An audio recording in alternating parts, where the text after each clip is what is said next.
This is the front bumper.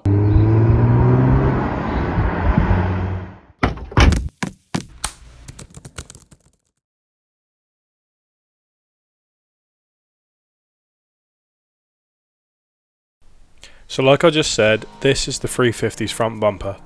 Battered fiberglass, chipped paint and old cable ties. So let me walk you through my plan. Obviously, the main thing coming off is this front splitter. It's going to be replaced with that splitter, and we're going to actually attach it properly. That means tiger seal, possibly a few little bolts around the side, but that's fine. But then the other part of this bumper I'm going to do is, you see all this. This is the towing eye. It's cracked, it's broken, it's horrible. There's, I think, old spray paint on this black piece here, and it's just horrible. So what I'm going to do is cut that out and replace it with mesh. And the same goes for these side bits. Now, the reason I removed these years ago is because I hated the way they looked, because one of them was actually broken. So they've always been off, but I'm going to replace that with mesh as well. So the first thing, and I can't wait to do this, let's get rid of this old crappy splitter that sits on the front of this bumper. First, I'll remove all the old cable ties along the front and around the side. I can then pull it off, and you can really see how wrecked this actually is. And now for my best Fresh Prince impression. So the new splitter is being test fitted and there is already an issue. We've run into a bit of an issue here. I've done a quick test fit and I've discovered that it doesn't actually fit. The splitter is way too tight along this middle area and doesn't quite match up at the sides, but this is what you get with aftermarket body kits. Like I just said, this is the reality of working on and modifying cars. This part has come from a reputable source. It's polyurethane, so I know that it's a good quality item. It is a good quality. I'm not slating the quality of it, but obviously these things don't always fit that well. And I think the only thing I'm going to be able to do is, I don't know if you can see, is try and cut a tiny piece out of this polyurethane, possibly on both sides. I think we can live with the fact that it's a bit tight around this side. If anything, I want it to be a bit tight around them because it's effectively being like strapped to the bumper. But I want to make sure that it sits flush. So yeah, I'm just gonna start cutting, I think. So I marked out where I think I need to cut on both sides of the marker pen, and then just started cutting.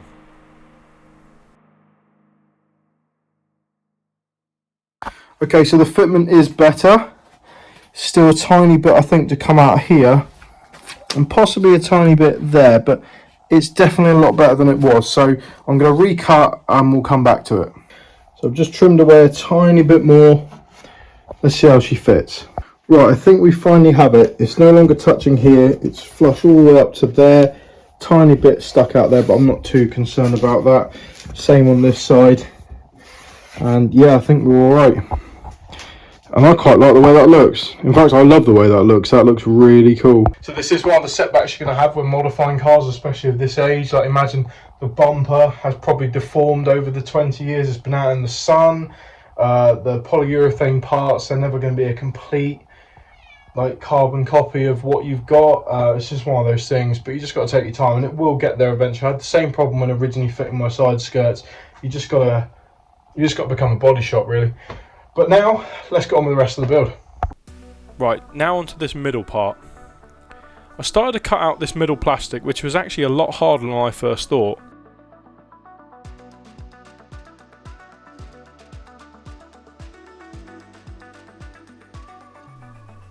Meanwhile, my mum was prepping the front splitter for paint.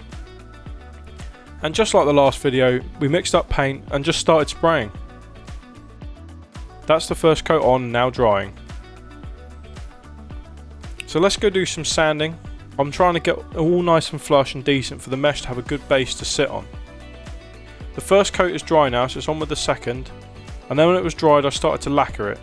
Extra thick, as stone chips are going to be inevitable on this part.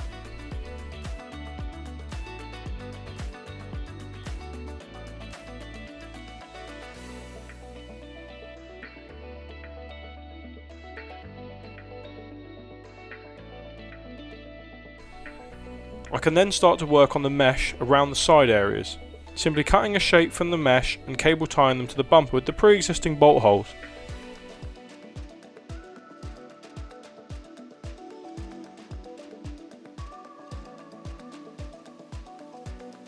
And here is both sides, and they look really good. Then one last lacquer coat and she's finally ready. So guys, the splitter is painted, it's lacquered, it's now drying. So while that's doing that, we're going to move on to the other stuff on the front bumper. So I've done the mesh on both sides. Eagle-eyed viewers may have noticed that on one side the orientation of the diamond shape was the wrong way up, but don't worry, I have addressed that and I have fixed that. We're now going to move on to this really big gaping hole in the middle, which is going to be filled with this piece of mesh here. So this is quite complicated what I'm doing here. It's just a lot of trial and error, cutting and bending and test fitting. I want the mesh to sit forward in the gap and be attached in the back. I needed a second pair of hands, so I employed my mum to help me out, and eventually we got it into a decent shape.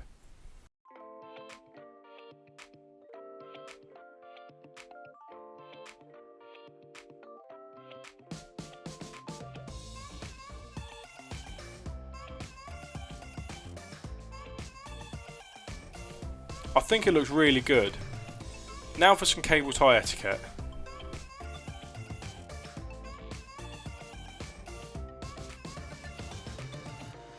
So the splitter is test fitted on at the moment. It's got the mesh. I think it looked absolutely insane. It's now time to connect the splitter properly.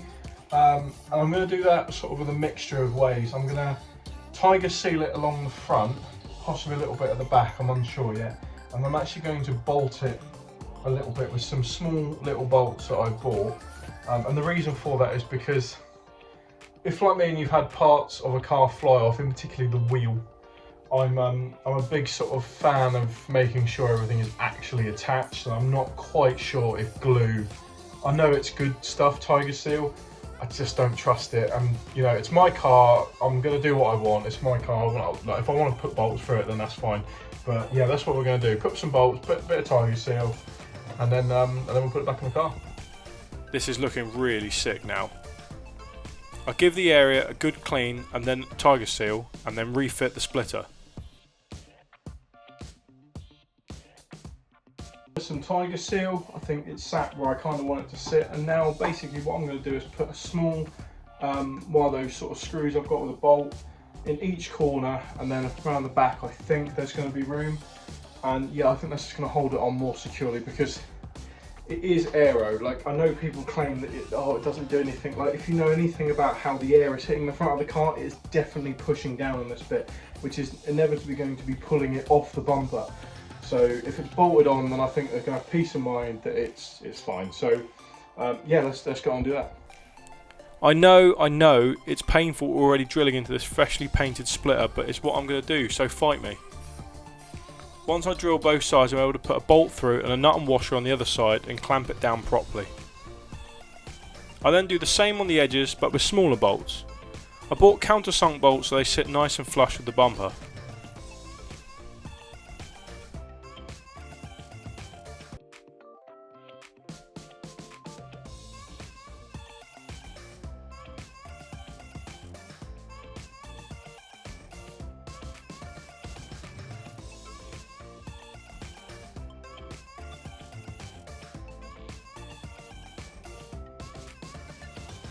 Right guys, the bolts are on. I think they look really good. They're quite conspicuous. You can barely sort of see them from afar. They almost look like kind of be there.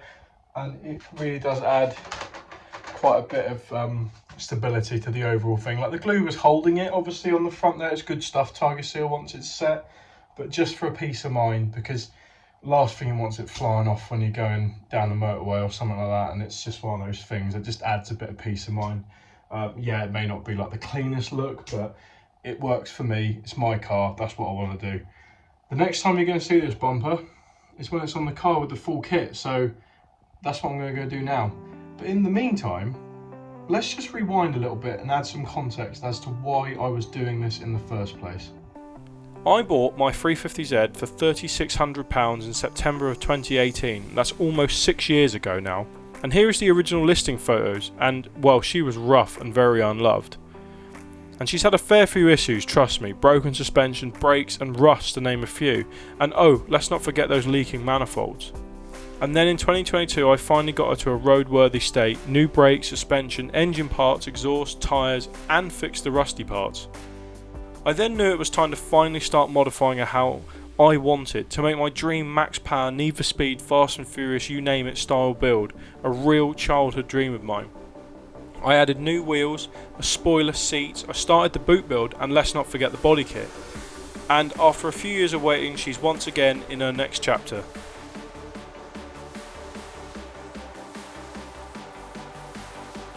Here is my fully painted body kit.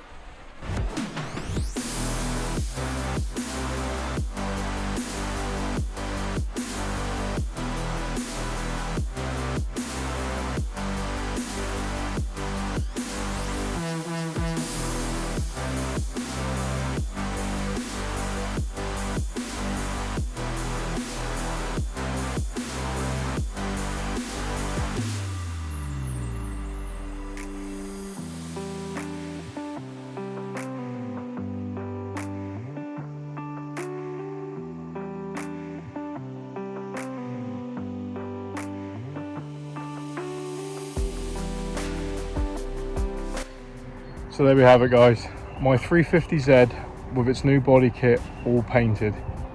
And I don't know about you, but that right there is just like the dream. It is just the coolest thing. I don't even know if the pictures I'm going to take of it and this video is doing it justice. It just looks so cool. Like, it's got so much nostalgia to it. Need for Speed, Fast and Furious, Max Power, Fast Car, it's all sort of in there. It's just the coolest looking car, and it's just amazing that my sort of creation in my head has sort of turned out to be all right. And don't think this is like the end of the mods for this visually. There's so much left to do. I want the door handles in silver. I want possibly to do something with the bonnet. There's loads more interior stuff to do, loads more mods as well. Like, it's just one of those things with modifying cars, it just keeps going. But yeah, as it stands, that is my 350Z with its fully painted body kit. I hope you've enjoyed these videos, guys. I know that the viewer rate has been quite a lot higher on these ones. I think you've all been waiting for this to see this in colour, and I have too, to be honest with you, and I think it is the coolest looking thing. I want to hear your thoughts. Leave me a comment down below, like the video if you do, guys, and please subscribe to the channel because it helps me do stuff like this for you guys, for your entertainment purposes. But yeah, I hope you've enjoyed this set of videos, guys, painting the body kit up. I'm going to leave it here. I will see you in my next video. Don't forget to like, don't forget to hit that notification bell, don't forget to subscribe to the channel, and I will see you in my next one. Keep modifying those car, guys. I will see you.